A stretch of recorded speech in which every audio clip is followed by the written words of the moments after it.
I am sick and tired of seeing the Francisco Lindor slander on my timeline. So, on today's episode of Locked On Mets, I'm going to explain why Lindor is poised for a huge bounce back season in 2022, one that could be reminiscent of the season we saw Carlos Beltran have in 2006. You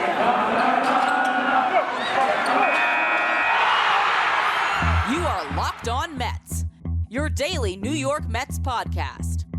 Part of the Locked On Podcast Network, your team every day.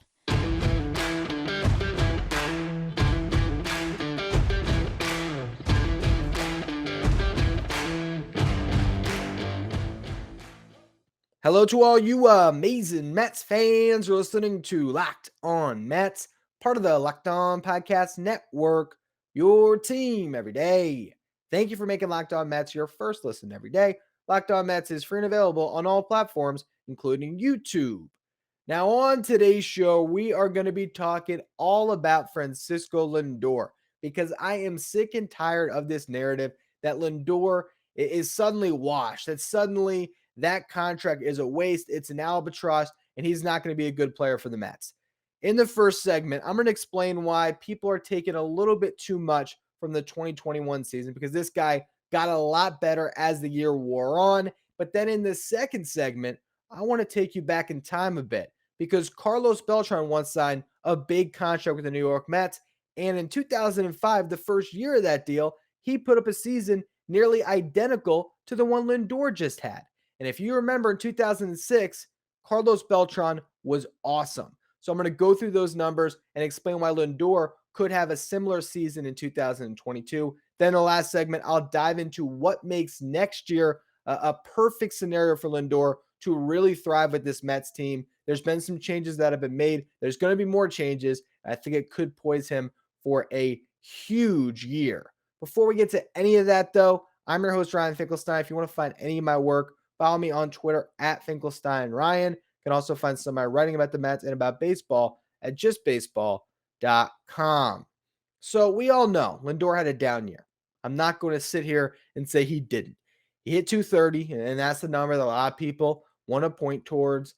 You look at his on-base percentage of 322. That was down. The slugging percentage of 412, not great. Only hit 20 home runs. His last 3 years in Cleveland, the full seasons, not 2020, he eclipsed 30 home runs every year.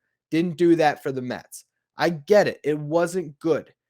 But if you go from June 1st on, that's after the first 2 months of the season, when that contract was weighing on him, when Mets fans were booing him, when he had to deal with a hitting coach change.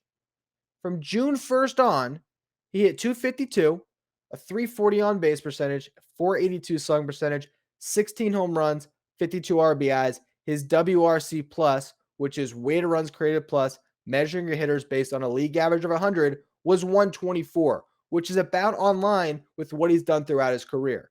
This is a Gold Glove shortstop who's going to give you above average offensive production. And from June 1st on, he did that. Now, you can't just ignore the 2 bad months. And when you put it all together, yeah, a bad year.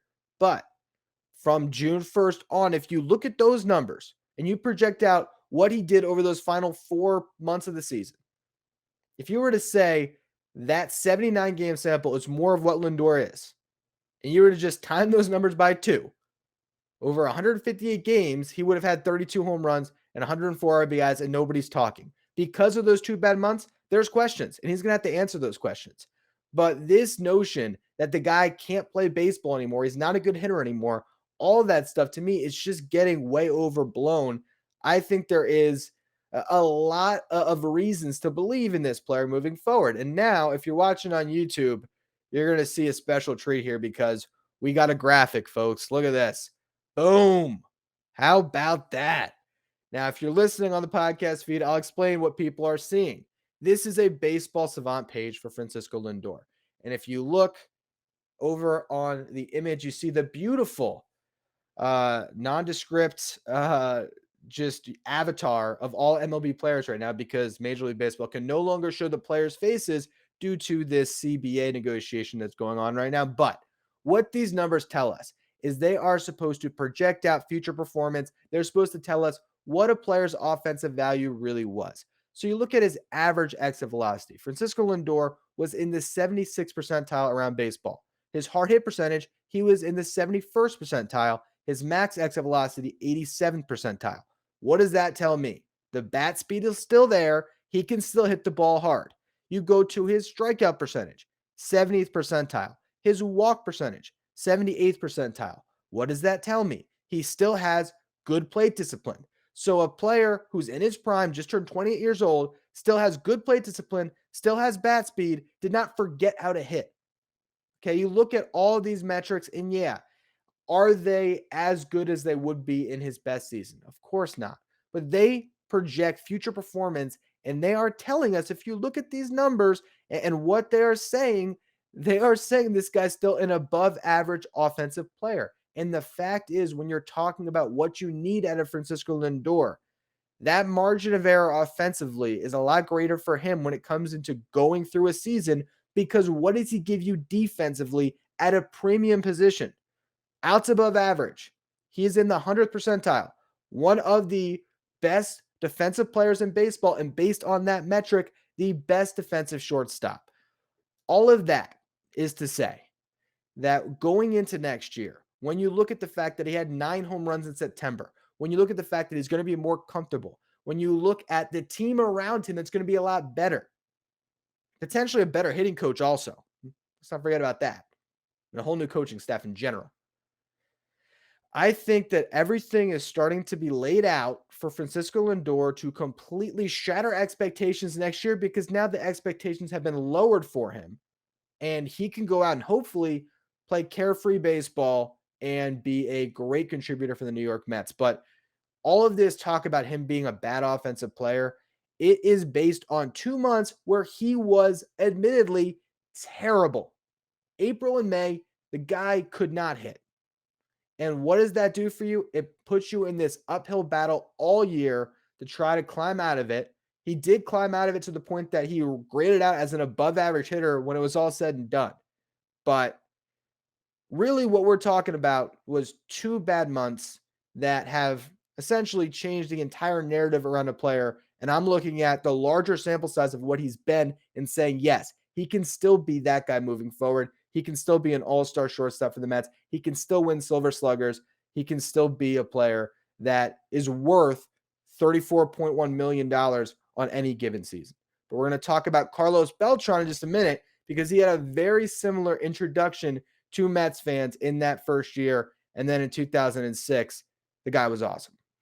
Does this sound familiar? You've got one device that lets you catch the game live, another lets you stream your favorite shows, you're watching your sports highlights on your phone, and you've got your neighbor's best friend's login for the other good stuff you're missing.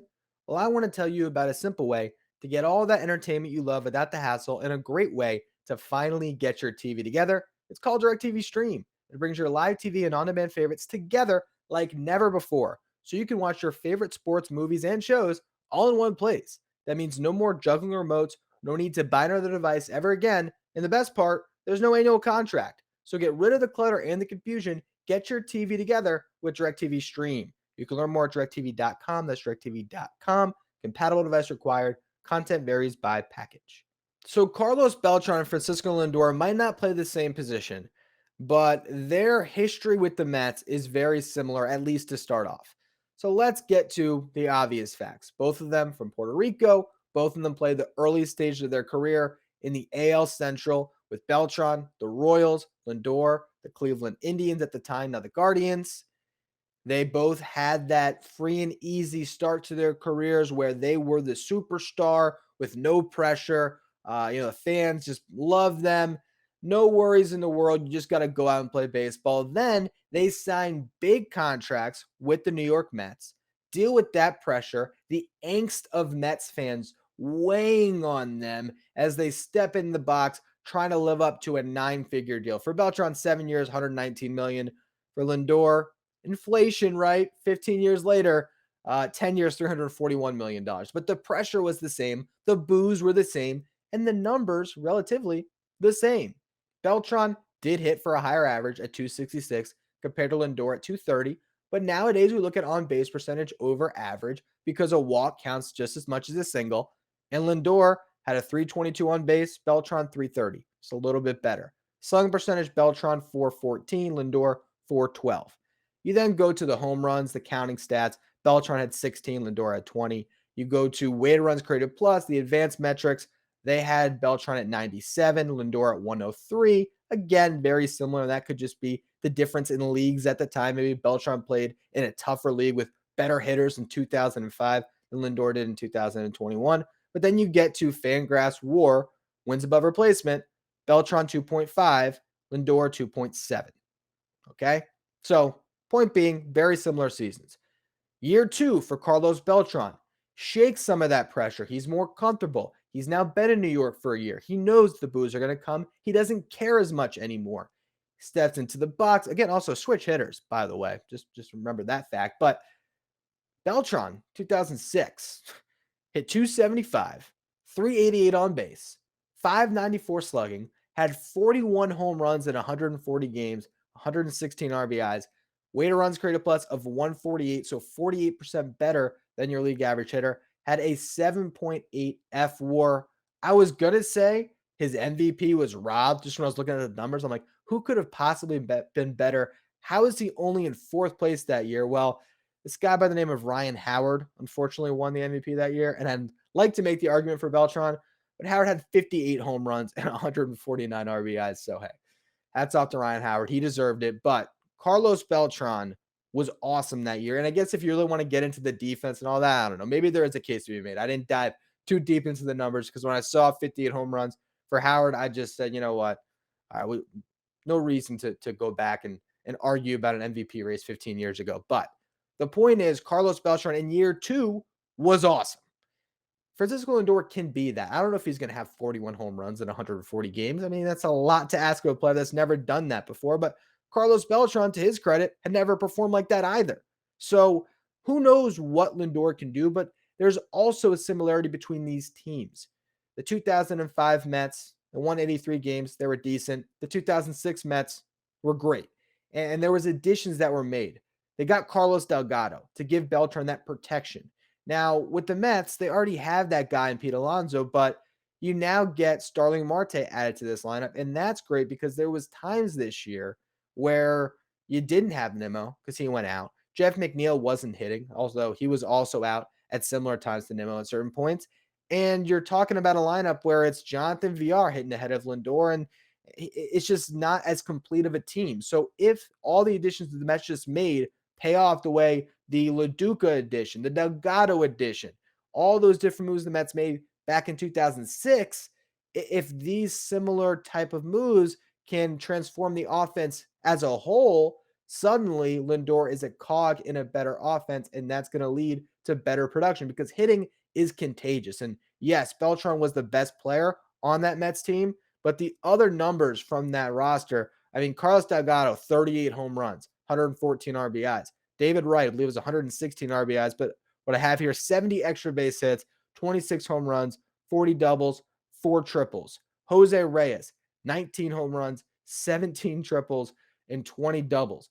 They were extra base hitting machines up and down that roster. The lineup was incredibly dominant. And if Lindor is part of a better team, his numbers are obviously going to be better. Yes, if there's more runners on base, he's going to have more RBIs. But more importantly, if he has ducks on the pond when he comes up, now pitchers can't be as careful with Lindor because you have a Marte or a Nimmo one, because you have Pete Alonso behind him, and you don't want to walk Francisco Lindor when Pete Alonso can come up with 2 runners on and hit a 3-run homer in the first inning. And now, if you're the other team, you're basically going to lose that game. If a team hits a 3-run homer in the first inning, chances are like 80% of the time you're going to lose. So if you're the New York Mets and you're looking at this team next year, that is what the power is in having this lineup built around Lindor, where he can just be that 3-hole hitter with Marte and Nimmo ahead of him and Alonso behind him, where he's going to have just a perfect situation laid out to have a big season, the same way Beltran did as the 3-hole hitter for that 2016. So when I look at these two guys, the similarities are endless. And I just think that if we were to rewind 15 years ago, and if there was Twitter at the time, as big as it is now, there would be a ton of people saying Beltran was terrible, a waste of $119 million. And then we watched it play out. over the following 6 years, and the guy might go in the Hall of Fame with a Mets cap. I mean, that's how good he was. And if Lindor has the career you expect him to have, he will go into the Hall of Fame with a Mets logo on his cap. It's a lot of pressure. He still has a lot to prove, but I am not throwing away a career that has spanned 4,000 plate appearances, and we're just focusing on his last 500 as a Met, and we're forgetting everything that happened before that. I think he can still be that guy that he was. And next year, I think he might get the best version of Francisco Lindor you've ever seen. I want to talk about that a little bit more in just a minute. This holiday season, grab the protein bar that tastes like a candy bar or even better than a candy bar, and that is Built Bar, which is filled with so much holiday goodness. It's rich with decadent flavor and covered in chocolate, but amazingly low in calories, sugar, net carbs, and fat, but high in protein. You get the best of both worlds, delicious and healthy. There's so many flavors to choose from, whether it is the raspberry bar, mint brownie, cherry, double chocolate. You have my personal favorite, cookies and cream, or peanut butter brownie. Built Bar will give you that extra fuel you need to bust down those mall doors and battle all the holiday shoppers. So throw one in your jacket or purse. You never know when you're gonna need it. And if you like some marshmallowy treats around the holidays, you can get the new Built Bar Puffs, which are light, fluffy, and marshmallowy through and through. Different flavors, all covered in chocolate. They taste so good. You won't believe that they are filled with protein. If you want to try Built Bar today, go to builtbar.com, or sorry, built.com. Use the promo code LOCK15 and you'll get 15% off your next order. Again, that's promo code LOCK15 for 15% off at built.com. BetOnline has you covered all season with more props, odds, and lines than ever before as the football season continues to march towards the playoffs. BetOnline remains your number one spot for all the sports action this season. So head to their new updated desktop or mobile website to sign up today and receive your 50% welcome bonus on your first deposit just by using our promo code Locked On. From basketball, football, NHL, boxing, and UFC, right to your favorite Vegas casino games, don't wait to take advantage of all the amazing offers available for the 2021 season. BetOnline is the fastest and easiest way to bet on all your favorite sports. Bet online, where the game starts. As we look ahead to the 2022 season, I really believe this could be the best season of Francisco Lindor's career. And that's just not me being some fanboy who is just pumping up Mets players. I just think that if you're talking about a player who's in his absolute prime at age 28, if you look at the peripherals that I already referenced, the fact that he's still hitting the ball as hard as almost anyone in the game, the fact that he still has great plate discipline, this is not a player whose athletic skills are diminishing by any stretch of the imagination. This is a player who has performed at the highest of levels in the past. So everything is there for him to have a great season. And I think if we looked at what happened in 2021, a lot of it, I believe, was in between the ears. Mentally, he just wasn't quite right, especially early on in the year where he just got handed a 10-year contract. That is a ton of pressure. The money's a pressure, and you are getting booed immediately. Immediately. And I'm not blaming Mets fans for that. He had to learn, but Beltran had to learn as well. That is a huge learning curve for a player that spent the first 6 years of his career, however long he was in Cleveland, when it started in 2005, 15, 16, 17, 18, 19. Yeah, 6 years of his career, basically just being adored. And even when he went through struggles, fans weren't booing. It's Francisco Lindor. It's a star player. If you're a Cleveland fan, you're just doing everything you can to make him love where he is because maybe he'll sign that team-friendly contract and one of your players will stay. It's a completely different situation where Mets fans, they smell blood in the water, they're going to pounce. And that's something you have to learn from. And I think he learned those lessons, and we saw in September in that game against the Yankees. I mean, the pressure could not have been ratcheted up any higher in that game. Sold out crowd, all eyes on him, going back and forth with Stanton, and he thrived under that spotlight then when he got comfortable, when his boy Javi Baez was on the team. But just because Baez isn't here anymore, I don't think that superpower goes away. I don't think Baez is the only reason why he hit 9 home runs and had 25 RBIs in September. I don't think that at all. I think Lindor got comfortable. And yeah, maybe it's because the pressure of the season had started to ratchet down as the Mets fell out of the race. And there's a lot of factors that went into it. But I think as you carry over into the next season, This is still a player that has been a winning player in the past, that has played on winning teams, that went to a World Series in his second season and was the leader of that team in his second season. So I think that everything is still there for him to have a great year. And I think what's changed now is hopefully a little bit of a culture change. Max Scherzer comes into that clubhouse. Hopefully Jacob deGrom's healthy and you have the two of them atop your rotation, keeping everyone in check. You have the addition of Starling Marte, Mark Canha, Eduardo Escobar, veteran leaders. That takes that pressure off of Lindor a bit to lead that clubhouse. And I really think that if you look at this past season, Rojas kind of just handed the keys of the clubhouse to Lindor. And so on top of everything you have to worry about, the contract, performing up to that level that everyone's expecting, now you're also expected to be the leader in a new clubhouse, in a new place when you're still trying to figure out where you want to eat on an off day in New York City. So much went into his bad year. And again, it got better and better as the season wore on and culminated in a great final month. Now, I'm not saying that Lindor is going to hit 9 home runs every single month next season and be an MVP. Not saying that. He might not even win the Silver Slugger. He might not even be an all-star. I don't know what he's going to do. But I think that we are ignoring a larger sample size of who this guy was and focusing on really, it boils down to 2 months of hyper pressurized situations where the guy just couldn't get out of his own way. I think moving forward, you're going to see a better version of Francisco Lindor. And obviously, for what he just put up, it almost can't be worse than that. When you look at the full season, you compare it to what he's done throughout his career. But I really think that everything is lining up for him to have a big year. And the one thing that I can't ignore, as much as Mets fans and baseball fans in general always focus on the batting average, the home runs, the offense, defense is very important too. And the reason why the Mets were in first place throughout that whole first half of the season, there was two big factors, in my opinion, that put him there. Jacob deGrom, the biggest factor, because he was the MVP of the first half. He was awesome. But Francisco Lindor completely changed the Mets defense. Do you remember what Amed Rosario looked like as the Mets starting shortstop?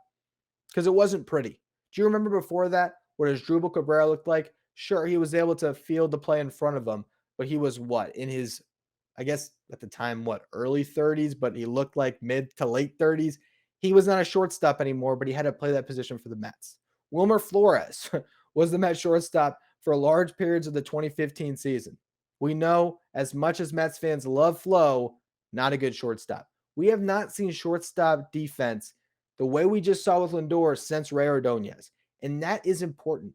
That is something that changes your team every time you're playing defense. Every time that your pitcher's on the mound, they got some gold behind them in the most important position on the field, outside of maybe center field.